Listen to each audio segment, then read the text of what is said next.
सनातन भारत सुरक्षित संसार YouTube channel पर एक बार फिर से आपका स्वागत है।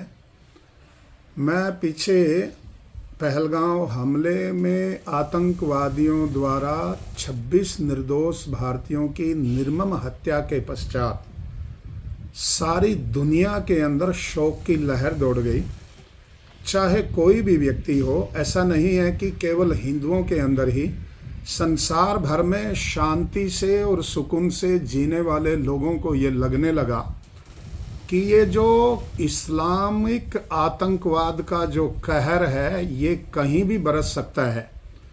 इसको लेकर के संसार के अंदर अनेकों प्रकार की भावनाएं उद्वेलित हुई। लोगों ने अपने अपने ढंग से इस पर अपने विचार व्यक्त किए और पाकिस्तान को, आईएसआई को और इस्लामिक आतंकवाद को, इस्लामिक जिहादियों को इतनी लानतें पड़ी, इतने उनके ऊपर कठोर टिप्पणियां हुई कि वो एकदम से बैकफुट पे आ गए और अपने आप को मतलब वो डिफेंसिव मोड पे आ गया, पाकिस्तान भी और पाकिस्तान की आर्मी भी और आईएसआई भी।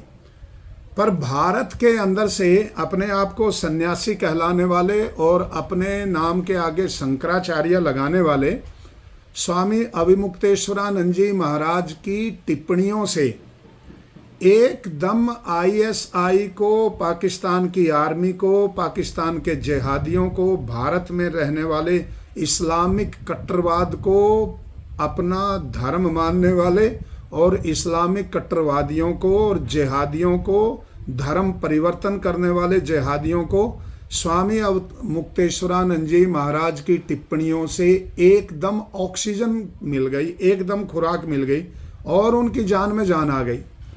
उनका मनोबल बढ़ाने वाली टिप्पणियां स्वामी मुक्तेश्वरानंद जी महाराज ने पिछले दिनों की। मैं काफ़ी सुनता रहा। मैंने कहा क्या इनकी टिप्पणियों का जवाब देना। फिर जब पानी सर से ही गुजर गया, स्वामी अविमुक्तेश्वरानंद जी महाराज कहते हैं भारत सरकार ने अपने ढंग से निर्णय लिए और सिंधु जल समझौते को सस्पेंड किया और उसके बाद में स्वामी अविमुक्तेश्वरानंद जी महाराज की टिप्पणी आई कि हमने पता लगाया कि इसके जल को तो भारत सरकार 20 साल भी नहीं रोक सकती और ये भारत के लोगों को मूर्ख बनाने वाली बात है। अर्थात भारत सरकार ने और सुरक्षा समिति ने जो जो निर्णय लिए उनका स्वामी अविमुक्तेश्वरानंद जी महाराज ने मजाक उड़ाया, उनके ऊपर नकारात्मक टिप्पणियां की और जिससे पाकिस्तान में बैठे हुए लोगों ने इतना शेयर किया, आईएसआई के उन गुर्गों ने शेयर किया, आतंकवादियों ने और इस्लामिक जिहादियों ने, कट्टरवादियों ने और भारत में भी पलने वाले ऐसे लोगों ने स्वामी अविमुक्तेश्वरानंद जी महाराज को हाथों हाथ ले लिया। तो मैं बहुत आहत हुआ और आखिर फिर मैंने आज सोचा कि कब तक कोई तो बोलेगा, कब तक सहन करेंगे, कोई ना कोई तो इनकी बातों का जवाब, इनकी जो ये अनर्गल टिप्पणियां हैं, कुछ तो इनके जवाब में किसी को तो बोलना चाहिए।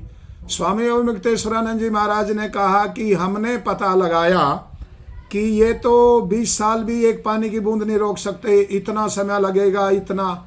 महाराज जी, ये पता लगाना कि कितने दिन में पानी रुकेगा, कितने दिन में व्यवस्था बनेगी, ये आपका काम नहीं है, ये भारत की सरकार का काम है। ये भारत के राजनीति में जो चुन करके आए हैं, प्रधानमंत्री हैं, जल मंत्री हैं, निर्माण मंत्री हैं, गृह मंत्री हैं, ये तो उनका काम है।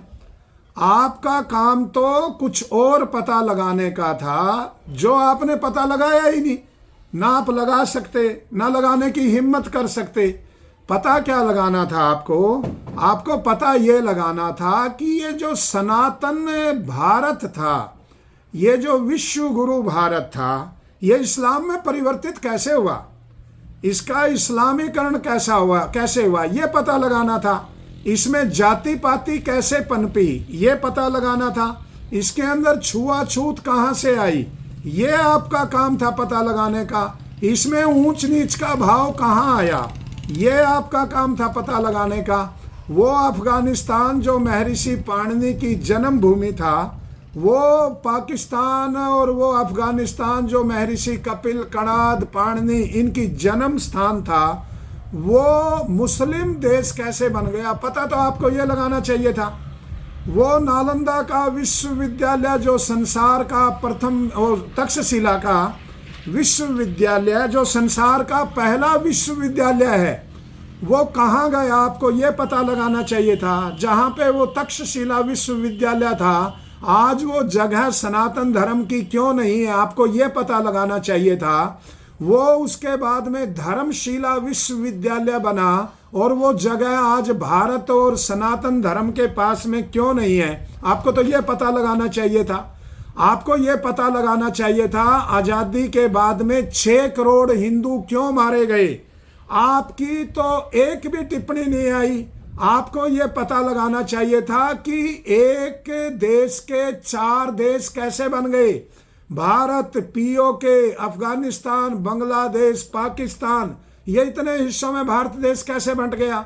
आपको तो ये पता लगाना चाहिए था। चलो, बंटवारा भी आपकी मानसिकता को अनुकूल आने वाली उस समय की राजनीतिक सत्ता ने देश का बंटवारा भी कर लिया, तो आपको ये पता लगाना चाहिए था कि उस बंटवारे के दौरान 10 लाख हिंदू कैसे मरे, और आपको ये बंटवारे के बाद में और बंटवारे के दौरान पीओके पाकिस्तान के पास में कैसे चला गया, आपको ये पता लगाना चाहिए था।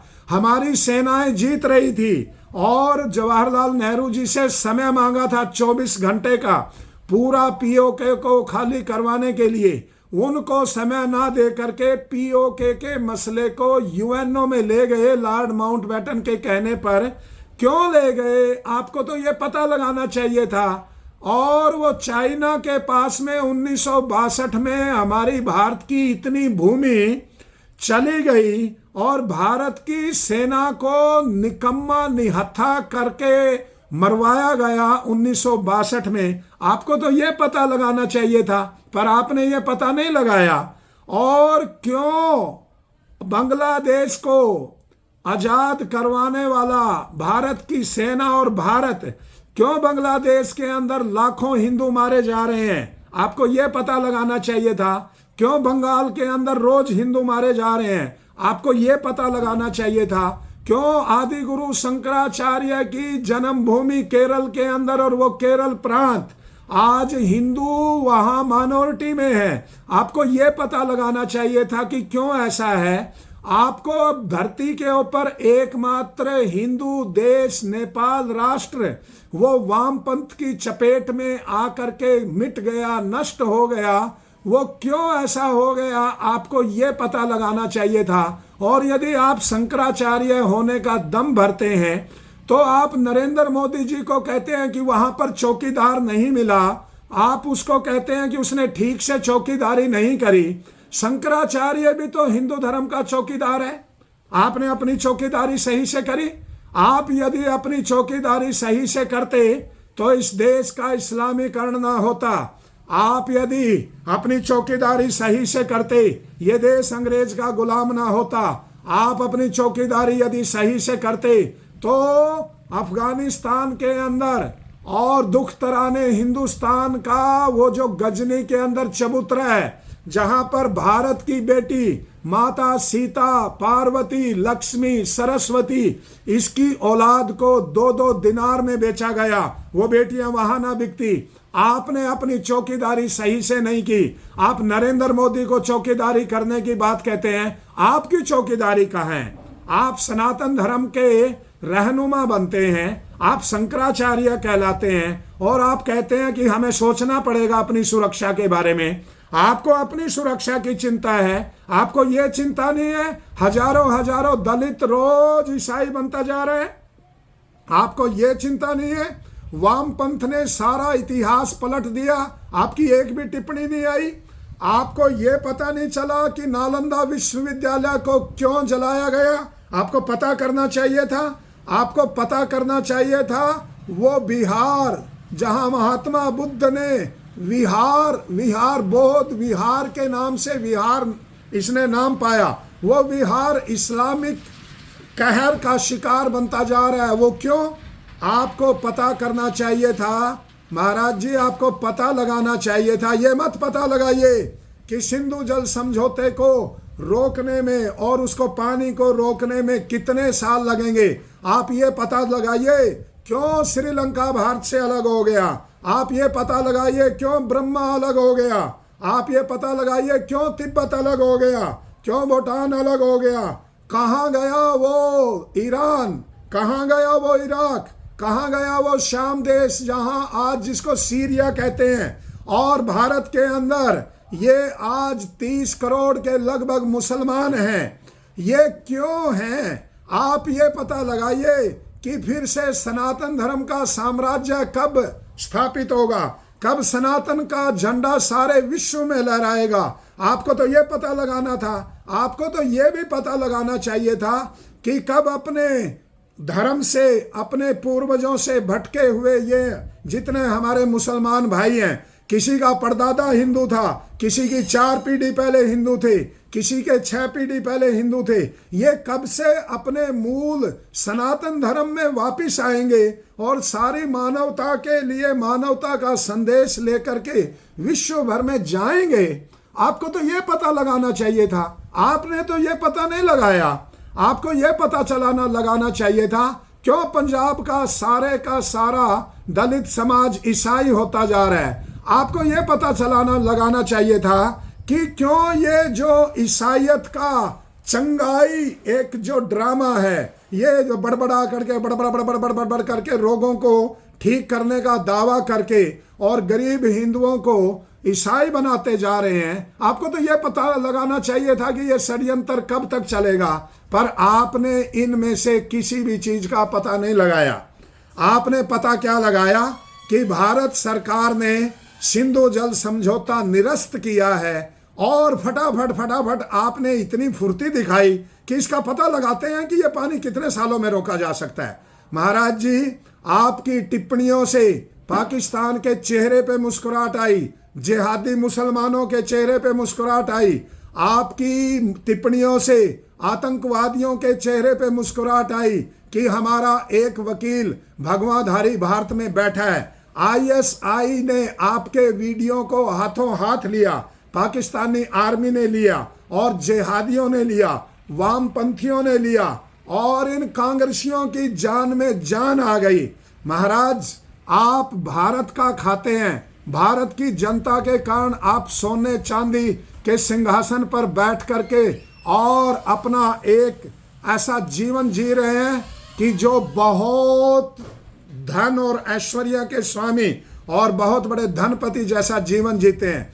महाराज जी इन सनातन धर्म के मानने वाले, इन भारत देश के अभागे, इन हिंदुओं की भावनाओं को ठेस पहुंचाने का आपको कोई अधिकार नहीं है। जिस नरेंद्र मोदी जी की सरकार में आप स्वच्छंद रूप से भारत के प्रधानमंत्री की काबिलियत पर, उसके निर्णय पर ये आप टिप्पणियां कर रहे हैं। आप टिप्पणी करें किसी इस्लामिक देश में जा करके और उनके निर्णयों के ऊपर टिप्पणी करें। आप यहाँ भारत के अंदर मदरसों के अंदर चलने वाले जिहादी शिक्षा की व्यवस्था पर टिप्पणी करें, आपको पता चल जाएगा। ये जो सुरक्षात्मक घेरे में और भारतीय सुरक्षा व्यवस्था में आप सुरक्षित रहते हैं, यहीं पर रह करके इसी देश की माटी से आपका शरीर बना है, इसी भारतवर्ष की इस धार्मिक भावनाओं में पलने वाली इस हिंदू जनता के चढ़ावे से, इसी के दान से आपका जीवन चलता है। आपको कोई शिक्षा, कोई व्यवस्था, इसकी कोई चिंता नहीं है। सारा देश ईसाइयत की लहर में बहा जा रहा है, आपको कोई चिंता नहीं। संस्कृत, ये संविधान में लिखा है, संस्कृत भाषा से शब्द लेकर के हिंदी भाषा का शब्दकोश बढ़ाया जाएगा, पर हिंदी भाषा में आज 90% उर्दू, फारसी और अरबी भाषा के शब्द आ मिले। आपको इसकी कोई चिंता नहीं है। आपको इस बात की चिंता है कि सिंधु जल समझौते के निरस्त करने के बाद में उसके पानी को रोकने में कितने साल लगेंगे। महाराज आप ये बताइए, भारत को आर्यवर्त बनाने में कितने साल लगेंगे, आपको ये पता लगाना चाहिए था। फिर से सनातन धर्म की शिक्षाओं को संसार भर में जाने के लिए कितने साल लगेंगे, आपको तो इनका पता चलाना चाहिए था। आपको ये पता लगाना चाहिए था मोहम्मद अली जिन्ना का दादा पुंजा भाई ठक्कर एक हिंदू सनातनी का पोता कैसे इस देश के 4 टुकड़े करा गया। आपको तो ये पता लगाना चाहिए था, पर आपने नहीं पता लगाया।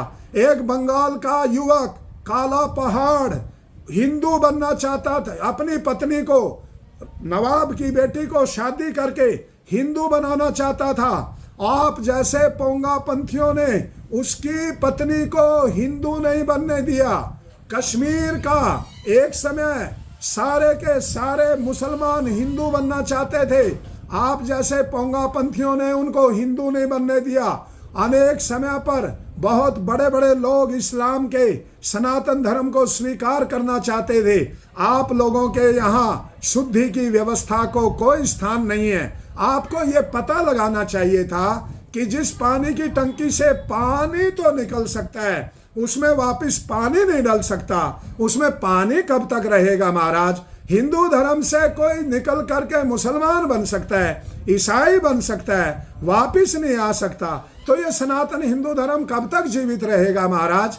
आप ये बताते कि मैंने इतने मुसलमानों को शुद्ध करके सनातनी बनाया है, तो हमारा गर्व से सीना ऊंचा हो जाता। आप ये बताते कि मैंने इतने ईसाइयों को शुद्ध करके दोबारा से सनातन धर्म में प्रवेश कराया, हमारा आपके प्रति सम्मान बढ़ता। आप ये बताते इतने वामपंथियों को मैंने आस्तिक बनाया है, हमारा सीना आपके प्रति गर्व से चौड़ा होता। आप ये बताते कि मैंने इतने दलितों को गले लगा करके और उनकी फिर से सनातन धर्म में आस्था बढ़ाई है, मैंने छुआछूत को मिटाने के लिए काम किया है, मैंने ऊंच नीच को काम मिटाने के लिए काम किया है, मैंने जन्मना जातिवाद को नकारने के लिए और जन्मना जातिवाद के जहर को इस देश से मिटाने के लिए इतना काम किया है। आप ये बताते तो हमें गर्व होता कि भारत का एक शंकराचार्य आदि गुरु शंकराचार्य की परंपरा को आगे बढ़ाता जा रहा है। पर आप तो टिप्पणियों से कांग्रेस को पोषित करते हैं, जिहादियों को पोषित करते हैं, वामपंथियों को पोषित करते हैं। पाकिस्तान में प्रसन्नता की लहर दौड़ जाती है, ISI प्रसन्न होती है, पाकिस्तानी सेना प्रसन्न होती है। आप तो भारतीय सेना का मनोबल गिराते हैं ये कह करके कि वहां पर सेना क्यों नहीं थी। महाराज जी आप वहां एक बार जा करके तो देखो कितनी विपरीत परिस्थितियां हैं। सारी भारत की सेना को आप वहां पर खड़ा करें, फिर भी इतनी भौगोलिक विषम परिस्थितियां हैं, सारी की सारी को वहां पहरे पर लगाने के बाद में भी कहीं पर ऊंचाई है, कहीं पर खाई है, कहीं पर जंगल है, कहीं पर गुफा है। आप तो महाराज जी वहां गए नहीं हो, आप तो अपने सोने चांदी के सिंहासन पर बैठ करके इन सनातन धर्म के शत्रुओं के मनोबल को बढ़ाने वाली टिप्पणियां करते हैं। महाराज श्री आप अपने चोले को देखें, आप अपने पद को देखें, आप अपनी परंपरा को देखें और आप भारत के होते हुए नुकसान को देखें।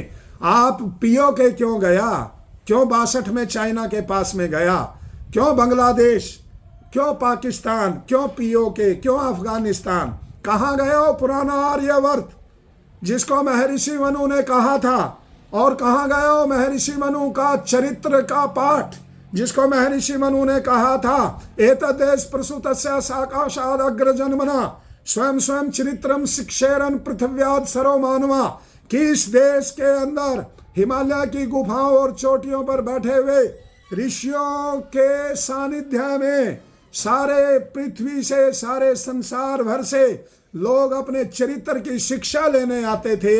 उसी ऋषियों के देश में, उसी सनातन भारत में, उसी आदि गुरु शंकराचार्य के देश में जिस दिन सुप्रीम कोर्ट ने लिव इन रिलेशनशिप लागू किया और भारत के युवकों को व्यभिचारी और युवतियों को व्यभिचारी बनने का सर्टिफिकेट दिया, आपकी तरफ से कोई टिप्पणी नहीं आई, आज तक भी नहीं आई। और उससे अगला निर्णय जिस दिन सुप्रीम कोर्ट ने यह दिया कि भारत में रहने वाली माताएं वो भी यदि किसी के पास जाकर के सोना चाहती हैं तो सोए, उन पर कोई आपराधिक चार्ज नहीं लगेगा।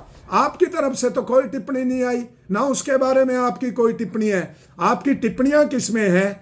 चौकीदार ने चौकीदारन असली ढंग से नहीं किया, कितने साल लगेंगे? भारत की जनता को मूर्ख बना रहे हैं, भारत की जनता के साथ में धोखा कर रहे हैं। मुझे तो नहीं पता, नरेंद्र मोदी जी और गृह मंत्री जी और ये बीजेपी की सरकार और डोभाल जी और हमारे विदेश मंत्री जयशंकर जी, मुझे नहीं पता और ना मैं ये सोच सकता और ना मैं ये मानता हूं कि इनमें से कोई भी भारत की जनता के साथ में धोखा कर सकता है या भारत की जनता को मूर्ख बना करके और ये अपनी कोई राजनीतिक रोटियां सेक सकते हैं। पर मुझे इतना जरूर पता है महाराज, आपने अपना चौकीदारा ना पहले निभाया और ना आज निभा रहे हैं। आप अपना चौकीदारा निभाइए, आप दलितों में जाइए, छुआछूत मिटाइए, आप वेद का प्रचार कीजिए। हर रोज भारत में सनातन धर्म का विनाश करने वाली अवैदिक सनातन की विरोधी नई नई उपासना पद्धतियां विकसित हो रही हैं। हर रोज नए नए गुरु घंटाल पैदा हो रहे हैं, हर रोज नए नए जगत गुरु बन रहे हैं, हर रोज नए नए भगवान पैदा हो रहे हैं। आपके चौकीदार रहते हुए, आप शंकराचार्य का मतलब है सनातन धर्म का चौकीदार। सनातन धर्म पे कोई भी आंच आएगी तो शंकराचार्य उसके चौकीदारा करेगा। आप अपने चौकीदारे की चिंता कीजिए। भारत के प्रधानमंत्री अच्छे से अपना कार्य कर रहे हैं और नहीं भी कर रहे हैं तो वो करेंगे, वो उस पद पर बैठ करके उसके करने के लिए अधिकृत है। आप तो अपने शंकराचार्य के पद पे बैठ करके ये पता लगाने का आपको किसने अधिकार दिया कि सिंधु जल समझौते को रोकने में 20 साल लगेंगे? क्या आपकी कोई सिविल इंजीनियर की आपके पास में डिग्री है? क्या आपने कोई स्ट्रक्चरल इंजीनियरिंग में कोई इंजीनियर की डिग्री है?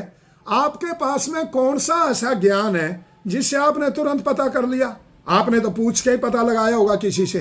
पर किसी से ये भी पूछ लेते, क्यों भारत में हिंदू मारा जा रहा है, क्यों बंगाल में मारा जा रहा है, क्यों बांग्लादेश में मारा जा रहा है, क्यों पार्टीशन के बाद में 6 करोड़ हिंदू मारा गया, क्यों विदेशों में भी हिंदू मारा जाता है? किसी से ये भी पूछ लेते, किसी से ये भी पूछ लेते, ये वेद की आज्ञाओं का पालन करने वाला भारत क्यों वैदिक धर्म से विमुख होता जा रहा है?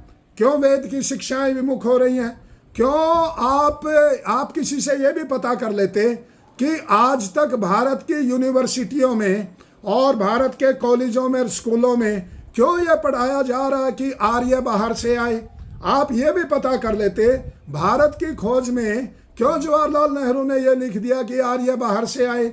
आप ये भी पता कर लेते, क्यों भारत का पहला शिक्षा मंत्री ऐसे मुसलमान को बनाया जवाहरलाल नेहरू जी ने जो इस देश में पैदा नहीं हुआ, मक्का मदीना में पैदा हुआ? आप ये भी पता कर लेते, क्यों भारत के पहले 5 शिक्षा मंत्री मुसलमान ही बनाए गए? आप ये भी पता कर लेते, क्यों मुस्लिम लीग जो भारत के टुकड़े कराने के लिए जिम्मेदार है, मुस्लिम लीग, क्यों उस मुस्लिम लीग का सहारा लेकर के इंदिरा गांधी ने सरकार अपनी बचाई थी? ये भी पता कर लेते। आप ये भी पता कर लेते, क्यों वामपंथियों का सहारा लेकर के इंदिरा गांधी जी ने अपनी सरकार बचाई थी? आप ये भी पता कर लेते, क्यों इतिहास का लेखन वामपंथियों के हवाले किया गया? महाराज जी, आप ये भी पता कर लेते कि आजाद भारत से पहले तो ना अकबर रोड था, ना बाबर रोड था, ना औरंगजेब रोड था, ना हुमायूं रोड था, ना शाहजहां रोड था, ना जहांगीर रोड था। क्यों देश के आज़ाद होते ही ये सारे रोड मुसलमानों के नाम पे बन गए? शिवाजी के नाम पे, गुरु गोविंद के नाम पे, महाराणा प्रताप के नाम पे, राणा सांगा के नाम पे, कुंभा के नाम पे, महर्षि दयानंद के नाम पे, आदि गुरु शंकराचार्य के नाम पे, कणाद के नाम पे, कपिल के नाम पे, गौतम के नाम पे, महर्षि अत्रि, भृगु भारद्वाज के नाम पे क्यों ये सड़कें नहीं बनी? आपका तो काम ये पता लगाने का था, आपका काम ये पता लगाने का थोड़ी था कि सिंधु जल समझौते को निरस्त होने के बाद में इतने साल लगेंगे पानी रोकने में। महाराज जी, आपको ये पता लगाना चाहिए था महर्षि पाणिनि की भूमि हमारे पास क्यों नहीं है? महाराज जी, आपको ये पता लगाना चाहिए था कपिल, कणाद, गौतम की भूमि कहाँ गई? महाराज जी, आपको ये पता लगाना चाहिए था शतपथ के रचयिता महर्षि याज्ञवल्क्य के वो 100 पथ कहाँ गए?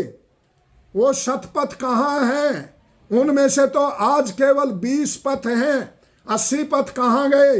महाराज जी आपको ये पता लगाना चाहिए था ऋग्वेद की शाखाएं कहाँ गई, यजुर्वेद की शाखाएं कहाँ गई, अथर्ववेद की शाखाएं कहाँ गई, वो शाखाएं सामवेद की कहाँ गई, कहाँ गए वो सामवेद के पाठी, कहाँ गए सस्वर पाठ करने वाले।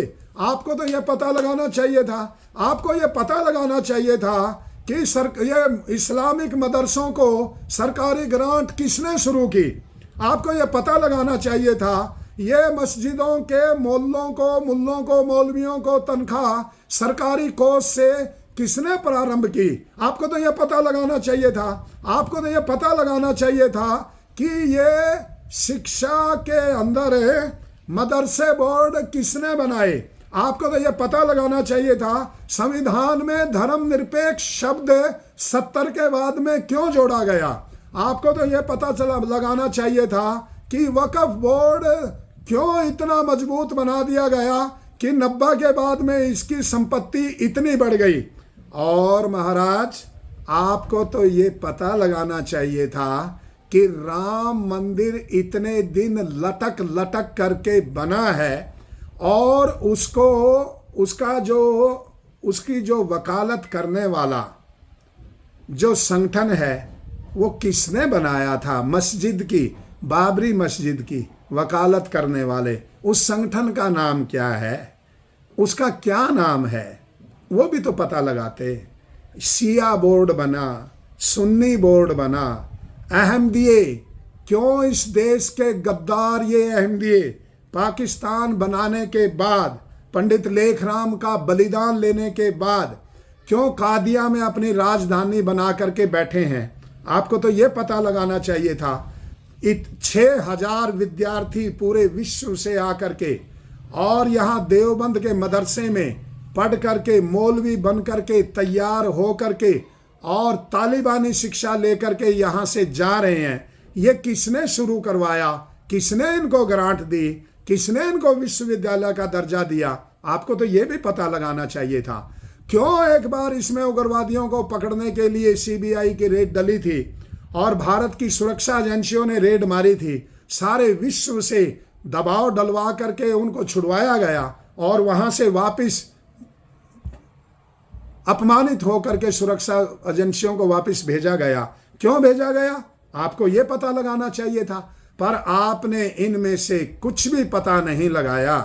आपने पता क्या लगाया कि देखें कहीं ये जो सारी दुनिया के जिहादी इस्लामी कट्टरवाद को पनपाने वाले और भारत को 1000 तरह से रुलाने वाले और 1000 तरह से घाव देने वाली जो ISI है और पाकिस्तानी आर्मी है और ये जो पाकिस्तान की जो राजनैतिक जो हस्तियां हैं, कहीं उनका मनोबल ना गिर जाए। आपने ये टिप्पणी करते समय देर नहीं लगाई कि कहाँ थी सेना, कहाँ थी पुलिस, कहाँ क्यों नहीं पहुंच पाए, सहायक क्यों नहीं पहुंच पाए, चौकीदार ने चौकीदारा ठीक से नहीं किया और 20 साल लगेंगे।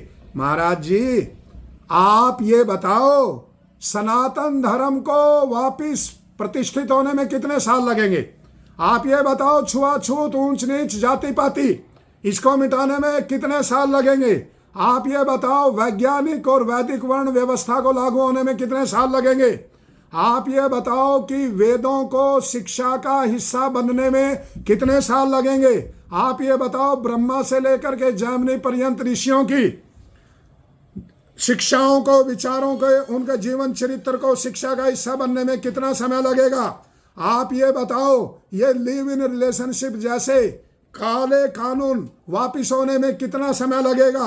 आप ये बताओ भारत के अंदर बढ़ता हुआ युवाओं में नशा और नास्तिकता और चरित्रहीनता और ये जो अनेकों प्रकार का भोगवाद और पश्चिमीकरण और ये पश्चिमी वेशभूषा, भोजन व्यवस्था, ये सारी घर करके और यहाँ बीमारियों की मंडियां देश बनता जा रहा है। युवा नशे में भटक रहा है, युवा बेरोजगार हो रहा है। इस युवा को फिर से रास्ते पे लाने में आपको कितना समय लगेगा। महाराज जी आप ये बताइए नेपाल को फिर से सनातन हिंदू राष्ट्र बनाने में आपको कितना समय लगेगा।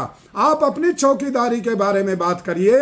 सरकार को नकारात्मक टिप्पणियों से करके आप परेशान ना कीजिए, सनातन धर्मियों का मनोबल नीचे ना गिराइए, भारतीय सुरक्षा एजेंसियों का, भारतीय सुरक्षा बलों का आप मनोबल ना गिराइए, और विदेशियों का, दरिंदों का, जिहादियों का, इस्लामिक कट्टरवादियों का आप अपनी इन नकारात्मक टिप्पणियों से मनोबल ऊंचा ना कीजिए। मैं एक साधु होने के नाते आपको यही सलाह दूंगा, आप अपना काम कीजिए, सरकार को अपना काम करने दीजिए, और भारतीय सुरक्षा एजेंसियों को, भारतीय सुरक्षा बलों को और भारतीय व्यवस्थाओं को अपना काम करने दीजिए। आप बीच में आकर के अपनी नकारात्मक टिप्पणियों से इनके कार्यों में अड़ंगा ना डालिए। यही मेरी प्रार्थना है, भगवान से भी यही मैं प्रार्थना करता हूँ। धियो यो नः प्रचोदयात्, हम सबको आप सहित भगवान सद्बुद्धि दे, और देश की इस मुश्किल की घड़ी में, ये बहुत बहुत मुश्किल समय, बहुत कठिन समय से देश गुजर रहा है, इस कठिन समय के काल में आप अपनी नकारात्मक टिप्पणियों से और देश के सामने कठिनताएं ना बढ़ाएं। ओम शांति।